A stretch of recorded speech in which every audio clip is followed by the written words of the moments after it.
요한복음은 예수님이 누구신지를 잘 보여주는 대표적인 성경이라 할 수 있습니다. 특히 요한복음은 예수님을 가리켜서 하나님의 아들, 그리스도이심을 강조하고 있습니다. 요한복음 1장은 이에 대해서 세 가지 방식으로 설명합니다. 첫째는 예수님을 로고스, 말씀으로 소개합니다. 말씀이 육신이 되어 오신 예수 그리스도라는 것입니다. 두 번째는 예수님을 세례 요한을 통해서 소개합니다. 세상 죄를 지고 가는 어린 양 예수 그리스도라는 것입니다. 또한 성령이 예수님의 머리 위에 임하는 것을 보고 세례 요한은 예수님을 가리켜서 하나님의 아들이라고 증거합니다. 셋째는 예수님을 오늘 본문을 통해서 소개하고 있습니다. 오늘 본문은 예수님의 제자들을 만나는 말씀이라 할 수 있습니다. 세례 요한은 예수님이 두루 다니면서 사역하는 모습을 보게 됩니다. 우리 다 같이 36절을 한번 읽어보겠습니다. 시작. 예수께서 거리심을 보고 말하되 보라 하나님의 어린 양이로다. 아멘. 그때 세례 요한의 제자 안드레와 요한도 깊은 관심을 가지고 예수님을 주목하며 바라봅니다. 그러자 세례 요한이 그들에게 안드레와 요한에게 예수님을 이렇게 소개합니다. 36절 하반절에 보면 보라 하나님의 어린 양이다. 유월절 어린 양으로 하나님이 보내주신 대속의 주님이시다. 그렇게 설명하는 것입니다.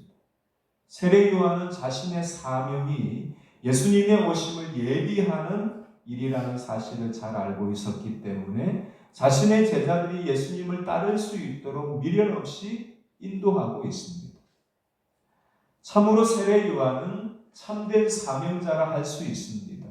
제자들을 자신에게로 모으려 하지 않고 예수님을 따르도록 이끌고 있는 것입니다. 그러자 안드레와 요한이 예수님을 따라갑니다. 그때 예수님이 보이신 반응을 본문 38절은 세 개의 단어로 묘사합니다.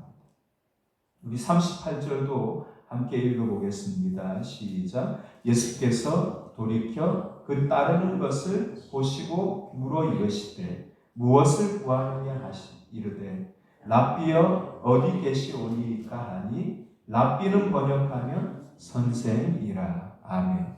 첫 번째로 예수님을 묘사한 단어가 예수님이 돌이켰다는 것입니다. 예수님이 다니면서 사역하시다가 안드레와 요한이 예수님께서 오는 것을 보고 몸을 그들이 오는 방향으로 돌아섰다는 것입니다. 돌렸다는 것입니다. 다음으로 예수님이 보셨다고 말씀합니다.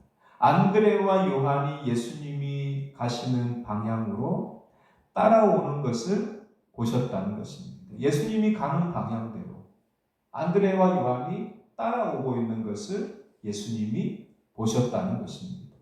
그 후에는 예수님이 물어보셨다고 말씀합니다. 무엇을 구하느냐? 예수님의 이 질문은 무엇 때문에 어떤 목적으로 예수님을 따르는가? 이렇게 묻고 있는 것입니다. 그러자 그들이 예수님에게 이렇게 반응을 보입니다. 본문 38절 하반절을 보면 그들이 예수님의 질문에 대답하지 않고 다시 물어봅니다. 랍비여 어디 계십니까? 그들의 이 질문은 예수님이 어디에 머물고 계시는지 묻고 있는 것입니다. 그 이유는 바로 예수님과 보다 친밀한 교제를 나누기 위해서입니다. 그들은 많은 사람들 속에서 예수님의 말씀을 잠시 듣고 돌아가는 그런 관계가 아니라 예수님의 가까이에서 가르침을 받고 또한 예수님을 따르는 제자가 되기 위해서 예수님이 머무시는 장소를 물어보고 있는 것입니다. 그런데 안드레와 요한이 아직은 예수님이 누구신지 모르고 있다는 사실을 본문 38절은 증명해 줍니다. 그 이유는 바로 그들이 예수님을 부르는 호칭을 통해서 알 수 있습니다. 그들은 예수님을 랍비라고 부르는 것입니다. 랍비는 유대 율법 교사를 부르는 존칭입니다. 예수님을 율법 교사로, 율법을 가르치는 스승으로 그들은 이해했던 것입니다. 그러자 예수님이 그들에게 와서 보라고 말씀합니다. 예수님은 이 말씀이, 이 대답이 당시 유대의 랍비들이 주로 사용하는 말을 사용하십니다. 와서 보라. 말씀을 듣고 싶으면 와서 보라. 말씀이 궁금하면 와서 보라. 성경에 대한 말씀을 연구하고 싶으면 와서 보라. 이렇게 랍비들이 와서 말씀을 배우라, 그런 뜻입니다. 그런데 예수님의 이 대답 속에는 일반적인 랍비의 말 이상의 심오한 의미가 들어있습니다. 그것은 바로 예수님이 자신을 찾는 자들을 피하여 숨지 않고 거절하지 않는다는 의미를 담고 있습니다. 누구든지 예수님께로 오라는 것입니다. 또한 예수님 안에 영적인 생명과 능력의 비밀을 그들이 알고자 했음을 아시고 예수님께 그들이 나아오기만 하면 앞으로 계속해서 그들이 원하는 것을 발견하게 될 것이라는 의미도 포함하고 있습니다. 예수님께 누구든지 오라. 예수님께서 그런 의미와 함께 예수님 안에서 놀라운 것을 보라는 것입니다. 놀라운 생명, 놀라운 능력, 그것을 계속해서 확인하고 발견하고 보라는 것입니다. 이처럼 예수님은 보통의 랍비들이 지혜와 말씀을 풀어주는 그 이상의 능력과 생명을 예수님을 찾는 모든 사람들에게 풍성한 영적인 축복을 주시겠다는 말씀입니다. 그날 안드레와 요한이 예수님이 머무시는 집에서 예수님을 통해 하나님이 기뻐하시는 놀라운 삶의 길을 발견하게 됩니다. 그때가 바로 본문 39절 하반절에 보면 10시쯤 되었다, 그렇게 말씀하는데, 이때의 10시는 로마 시간으로 하면 오전 10시고 유대 시간으로 하면 오후 4시입니다. 어떤 시간이든 중요한 사실은 그날 그들이 예수님을 만났다는 것입니다. 주님을 만나서 그들의 인생이 변화되었다는 것입니다. 본문 40절에 보면 그들이 그날 세례 요한의 제자에서 예수님의 제자로 그들의 인생이 변화되어지는 것을 보게 됩니다. 40절에 보니까 요한의 말을 듣고 예수를 따르는 두 사람 중에 하나는 안드레다, 시몬 베드로의 형제 안드레다. 세례 요한의 제자에서 이제는 예수님을 따르는 제자로 바뀌어졌다고 설명하고 있는 것입니다. 그들의 인생이 세례 요한의 제자에서 예수님의 제자로 인생의 전환을 이루게 되었다는 것입니다. 그들 중에 한 사람이 바로 안드레라고 소개합니다. 안드레는 예수님과 함께 머물면서 예수님이 누구신지 발견합니다. 본문 41절이 그것을 잘 보여주고 있습니다. 우리 41절도 함께 읽어보겠습니다. 시작. 그가 먼저 자기의 형제 시몬을 찾아 말하되 우리가 메시아를 만났다 하고, 메시아는 번역하면 그리스도라. 아멘. 안드레가 자신의 형제 시몬을 찾아갑니다. 안드레가 시몬을 만나자마자 처음으로 했던 말이 바로 내가 메시아를 만났다. 본문 41절에 설명하는 것처럼 메시아는 그리스도를 말하는 것입니다. 메시아는 히브리어이고 그리스도는 헬라어인데 그 뜻이 모두 구원자라는 의미입니다. 내가 구원자를 만났다는 것입니다. 우리 민족이 그토록 기다리고 바라는 메시아를 만났다는 것입니다. 안드레가 형제 시몬에게 내가 메시아를, 그리스도를 만났다고 전하는 것입니다. 안드레가 처음 예수님을 만났을 때는 랍비라고 불렀습니다. 그런데 예수님과 함께 머물고 난 뒤에는 예수님을 향해서 메시아라고 부르고 있는 것입니다. 이스라엘 백성들이 지금까지 그토록 기다려왔던 메시아, 안드레가 만났다는 것입니다. 그 기쁨과 감격이 얼마나 컸는지 당장 자신의 집으로 가서 자신의 형제 시몬에게 이 사실을 전해주었다는 것입니다. 이로써 안드레가 기독교 역사에서 예수님을 최초로 전한 전도자가 됩니다. 여기서 우리는 두 가지 중요한 사실을 깨닫게 됩니다. 첫째는 바로 그리스도를 만난 사람은 주님을 다른 사람에게 전한다는 것입니다. 이것을 가리켜서 종교개혁자 칼빈은 믿음의 본질이다, 그렇게 말했습니다. 믿음은 빛을 끄지 않고 이를 사방에 발산하는 것이다.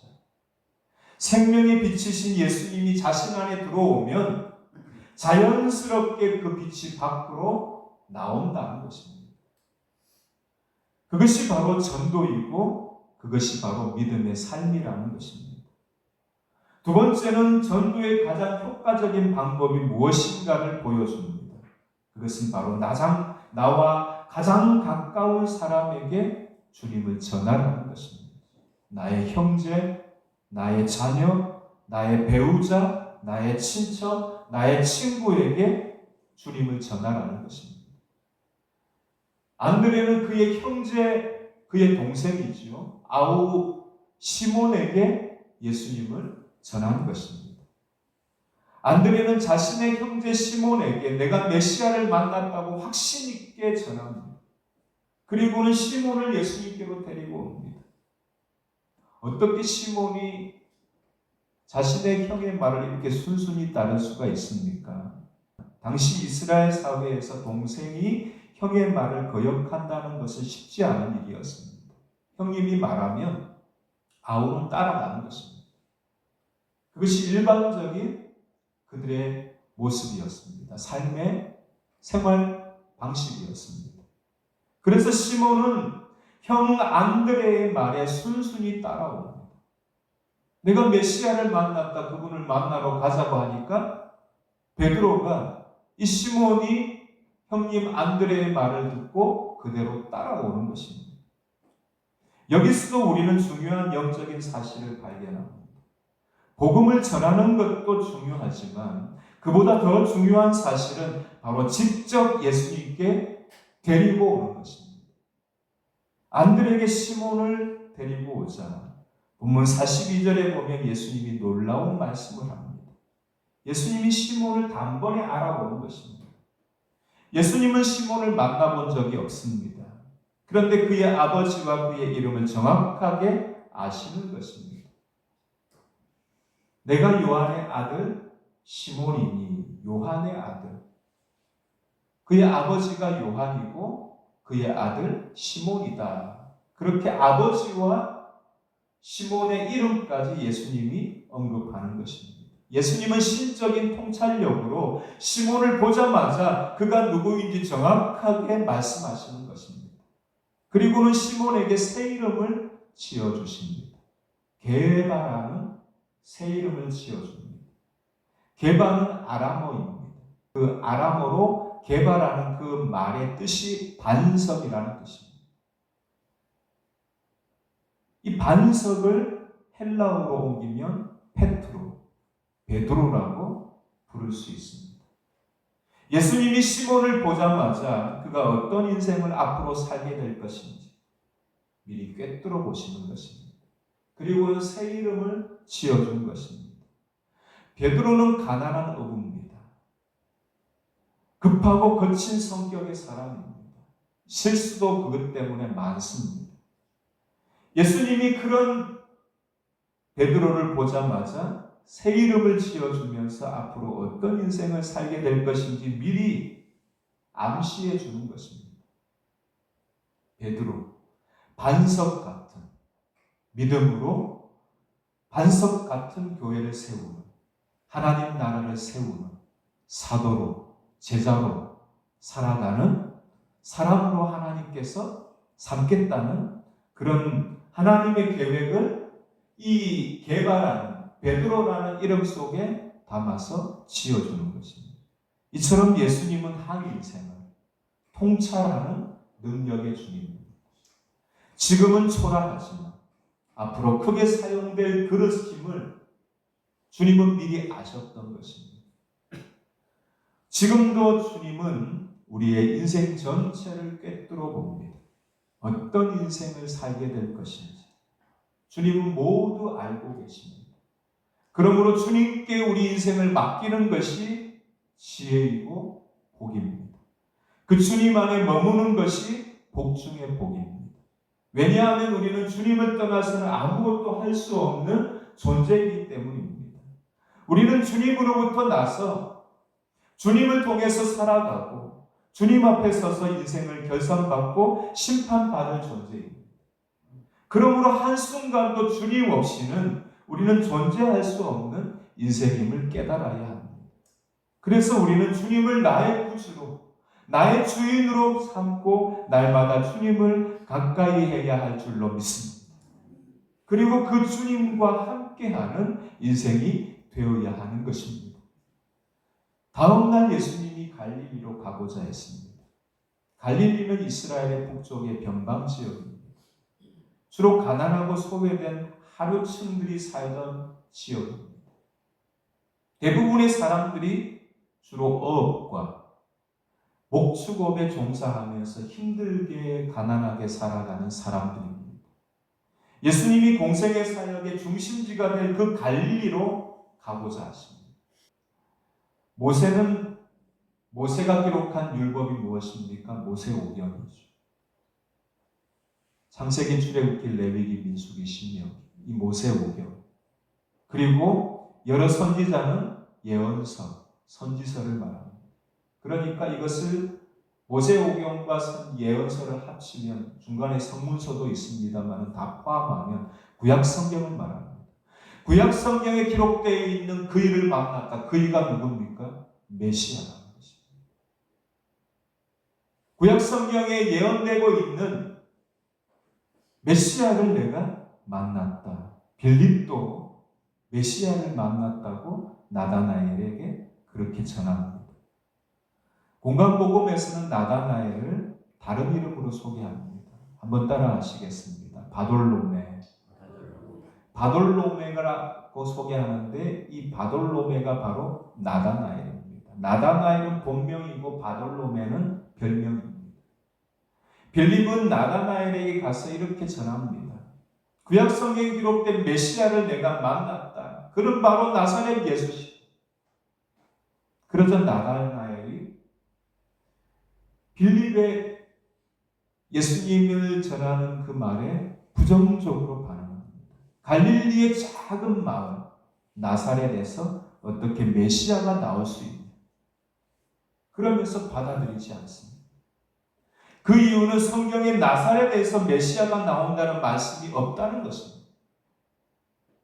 예루살렘이나 베들레헴이면 몰라도 갈릴리의 나사렛은 아니라는 것입니다. 물론 갈릴리는 나옵니다. 갈릴리에 세상을 밝히고 구원자가 세상을 새롭게 하는 그런 구원자가 나온다는 말씀인데 나사렛이라는 말씀은 없다는 것입니다. 그래서 여기서 알 수 있는 것은 무엇이냐면 나다나엘이라는 사람이 어떤 사람인가를 우리가 미루어 짐작하게 합니다. 그는 평소에 메시아에 대해서 굉장한 관심을 가지고 기다려왔던 사람입니다. 그래서 성경을 읽으면서 메시아가 어디서 오는지, 어떻게 오는지, 그 메시아를 대망하면서 지금까지 살아온 사람이었다는 것을 알게 됩니다. 자신이 공부하고 자신의 성경을 읽어본 바에 의하면 나사렛은 아니라는 것입니다. 그런데 빌립이 실망하지 않고 이렇게 말합니다. 와서 직접 예수님을 만나보라는 것입니다. 빌립은 경험이 논쟁보다 낫다는 것을 잘 알고 있습니다. 아무리 실험해봤자 소용없고 직접 와서 보라는 것입니다. 직접 와서 예수님을 만나보라는 것입니다. 예수님이 누구신지 발견하려면 무엇보다도 예수님께 와서 예수님을 만나보라는 것입니다. 복음의 핍박자 사울이 다메섹으로 가는 길에 예수님을 만나게 됩니다. 그러자 그 핍박자가 예수님 앞에 무릎을 꿇고 말았습니다. 이게 예수님을 만났을 때 나온 반응이라는 것입니다. 변화라는 것입니다. 그래서 이 사실을 마귀는 잘 알고 있기 때문에 온갖 수단과 방법을 동원해서 주님께 나오지 못하도록 방해합니다. 우리는 이러한 마귀의 작전에 속지 말아야 합니다. 빌립처럼 안드레처럼 예수님을 만날 수 있도록 눈물로 기도해야 합니다. 적극적으로 권하고 사랑으로 권해서 예수님 앞에 나올 수 있도록 힘써야 할 줄로 믿습니다. 포기하지 않고 실망하지 않고 계속해서 기도하고 전해야 하는 것입니다. 결국 빌립이 나다나엘을 데리고 옵니다. 얼마나 이 빌립이 적극적으로 나다나엘에게 전했는지 결국은 손을 들고 예수님께로 나옵니다. 그러자 예수님이 놀라운 말씀을 합니다. 47절에 보면 참으로 이스라엘 사람이다. 그 속에 간사한 것이 없다. 이렇게 말씀합니다. 예수님이 나다나엘을 보자마자 그의 영혼을 꿰뚫어 봅니다. 이스라엘의 해방과 구원을 진정으로 기다리는 참된 이스라엘 사람이다. 라는 것입니다. 나다나엘은 사람을 속이고 거짓된 것이 없는 순수하고 진실한 사람입니다. 속이고 포장하고 위장하는 그런 사람이 아니라 진실하게 순수하게 주님을 기다리는 참 이스라엘 사람이다. 주님이 이렇게 평가하는 것입니다. 나다나엘이 예수님의 말씀을 듣자 깜짝 놀랍니다. 내가 메시아를 얼마나 기다리고 기다리는지 예수님이 정확하게 알고 있고 내가 어떻게 지금까지 살아오려고 했는지 자신의 인생 철학을 다 알고 있는 것입니다. 정직하게 살자, 착하게 살자, 순수하게 살자, 애묻지 말자.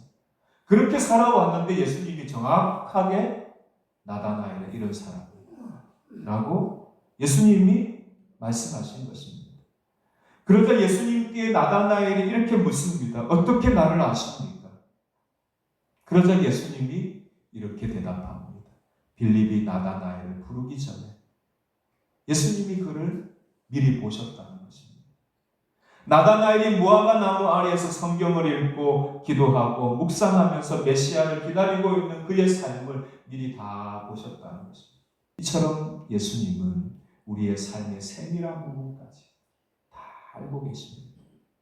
내가 지금 어떤 고민을 가지고 있는지, 어떤 괴로움을 가지고 있는지, 어떤 눈물을 머금고 있는지, 평소에 우리가 어떻게 살고 있는지, 우리가 어떻게 신앙생활을 하고 있는지, 어떻게 주님을 따라가고 있는지 주님은 다 아신다는 것입니다. 그러자 나다나엘이 예수님께 놀라운 고백을 합니다. 우리 49절도 읽어보겠습니다. 시작. 나다나엘이 대답하되 랍비여 당신은 하나님의 아들이시오 당신은 이스라엘의 임금이로소이다. 아멘. 나다나엘이 공부를 성경을 많이 보는 사람이니까 고백이 다르죠. 당신은 하나님의 아들이십니다. 이게 무엇입니까? 요한복음의 주제잖아요. 당신은 이스라엘의 왕이십니다. 이스라엘의 왕을 넘어서 모든 온 우주의 만왕의 왕 그리스도. 예수님이 누구신지를 지금 나다나엘이 고백하고 있습니다. 근데 완전한 고백은 아니라서 그 티가 납니다. 예수님을 가리켜서 나다나엘이 이렇게 고백합니다. 랍비여 당신은 그렇게 말합니다. 주님이라고 부르지 않습니다. 이제 예수님을 만난 처음 빌립의 전도로 예수님 앞에 나왔는데 자신을 꿰뚫어보자 아마도 성령이 그를 사로잡아서 이런 고백이 나오게 한 것 같습니다. 완전히 예수님에 대해서 확실하게 알지는 못하지만 놀라운 고백을 하고 맙니다. 당신은 하나님의 아들이시고 당신은 이스라엘의 진정한 왕이십니다. 나다나엘이 자신이 어떤 사람인지 자신이 그동안 어떻게 살아왔는지 정확하게 읽고 계시는 주님의 말씀을 듣는 순간 그는 주님이 메시아라는 사실을 깨닫게 됩니다. 여기서도 요한복음이 강조하는 예수님이 누구신가를 밝혀주고 있습니다. 나다나엘이 놀라운 고백을 하자 예수님이 본문 50절에서 이렇게 말씀합니다. 50절에 예수님이 내가 너를 무화과 나무 아래에서 보았다 함으로 믿느냐? 이보다 더 큰 일을 보리라. 이 말씀이 구체적으로 무엇인지, 더 큰 일을 보게 될 것이라는 이 말씀이 구체적으로 어떤 말씀인지, 그 내용을 마지막 절 51절이 소개해 줍니다. 우리 마지막으로 51절을 함께 읽어보겠습니다. 시작. 또 이르시되 진실로 진실로 너희에게 이르노니 하늘이 열리고 하나님의 사자들이 인자 위에 오르락내리락 하는 것을 보리라 하시니라. 아멘. 여기서 예수님이 신적인 권위를 나타낼 때 표현하는 말이 있습니다. 표현하는 말씀이 있는데, 강조하고 신적인 권위를 나타낼 때 사용하는 표현이 있는데, 내가 진실로 너희에게 이르노니. 이러한 말씀이 공관복음서에 50여 회 정도 나옵니다. 그런데 오늘 본문 요한복음에서는 이 진실로라는 단어를 2번이나 반복해서 사용하고 있습니다. 거의 없습니다. 내가 진실로 너희에게 이르노니는 50번이나 되지만, 내가 진실로 진실로 너희에게 이르노니, 이 진실로를 헬라어로 아멘이라고 하거든요. 아멘, 아멘 2번이나 예수님께서 말씀하면서 하시는 이 말씀, 굉장히 중요한 말씀이라는 것입니다. 예수님이 신적인 권위를 더욱 극대화해서 강조하고 있습니다. 내가 진실로 진실로는 참되다는 뜻이거든요. 내가 참되게 너희에게 말하노니, 진짜 너희에게 말하노니, 그런 뜻입니다. 그 말씀은 바로 하늘이 열린다는 것입니다. 하나님의 사자들이 오르락내리락, 인자 위에 오르락내리락 보게 된다는 것입니다. 본다는 것입니다. 여러분, 이 정도면 누굽니까? 예수님이 하나님이시죠. 성자 하나님이시죠. 하나님 우편에 앉아 계시죠. 또 한 분의 제위에 2위 위격에 해당되는 성자 하나님, 하나님의 아들이시고 그리스도시죠. 여기서도 예수님이 누군가를 보여줍니다. 실제로 이 말씀은 하늘문이 열리고 천사가 오르락내리락 하는 이 말씀, 그 중에서도 하늘문이 열린다는 이 말씀만 보면 3가지 나옵니다. 성경에. 예수님이 세례 요한에게 세례를 받을 때 하늘문이 활짝 열려서 성령이 비둘기같이 예수님 머리 위에. 두 번째는 예수님이 변화산에 계실 때 얼굴이 해같이 빛난 모세와 엘리야와 함께 영적인 대화를 나누실 때 그때 하늘문이 열립니다. 세 번째는 십자가에서 돌아가시고 3일 만에 부활하십니다. 그리고 나서 40일 동안 제자들에게 보이고 나서 하늘로 올라가죠. 승천을 하십니다. 이때 하늘문이 활짝 열리면서 올라가십니다. 이렇게 성경에는 예수님이 하늘문이 열리면서 그 열리는 가운데 예수님의 등장, 예수님의 나타나심, 이게 보입니다. 이 말씀은 예수님이 누구신지를 또 한 번 보여주는 말씀이라 할 수 있습니다. 예수님은 하늘을 여시는 하나님의 아들 그리스도라는 것입니다. 누가 하늘을 열 수 있습니까? 예수 그리스도. 할렐루야. 누가 하늘문을 열 수 있습니까? 예수 그리스도. 주님이라는 것입니다. 또한 예수님은 하늘을 열어서 하늘과 땅을 연결시키는 중보자가 되신다는 것입니다. 그러므로 엉뚱한 신을 믿을 필요가 없다는 것입니다. 오직 주님만 믿으면 그분으로 충분한 것입니다. 우리는 이 놀라운 구주 예수님을 믿는 은혜를 입은 사람들입니다. 구원으로 부르심을 받은 사람들입니다. 우리에게 구원이 오기까지 누군가가 우리에게 복음을 전해 주었습니다.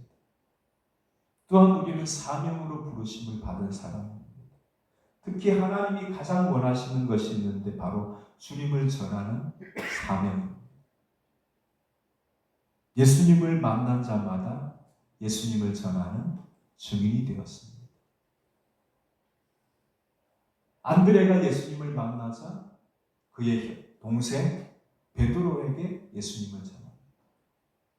빌립이 예수님을 만나자 그의 친구 나다나엘을 예수님께로 인도합니다. 여러분, 이제는 우리 차례입니다. 예수님을 만난 자들마다 이렇게 예수님을 전하는데 과연 우리는 예수님을 만났습니까? 오늘 설교의 제목이 예수님을 만났습니까?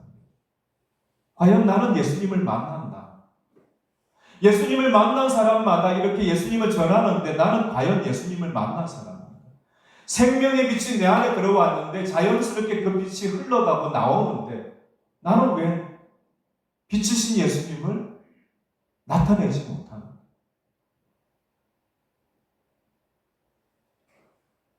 주님이 우리 안에 오셔서 우리에게 생명을 주셨는데 이 은혜를 안드레처럼 빌립처럼 가까운 사람에게 전하라고 하십니다. 왜 우리는 하지 못하는가? 오늘 말씀을 통해서 배워야 합니다. 나다나엘이 거절했잖아요. 받아들이지 않았잖아요. 부정적으로 반응했잖아요. 우리가 전도할 때마다 쉽게 열립니까? 부정적으로 다 반응하잖아요. 포기하지 않고 절망하지 않고 와서 주님을 만나고 적극적으로 주님을 전하는 저와 여러분이 되어야 할 줄로 믿습니다. 올 한 해 우리가 한 영혼이라도 주님께로 인도해서 생명을 구원하는 주님의 증인이 되시고 주님의 제자들이 다 되시기를 주님의 이름으로 축원합니다.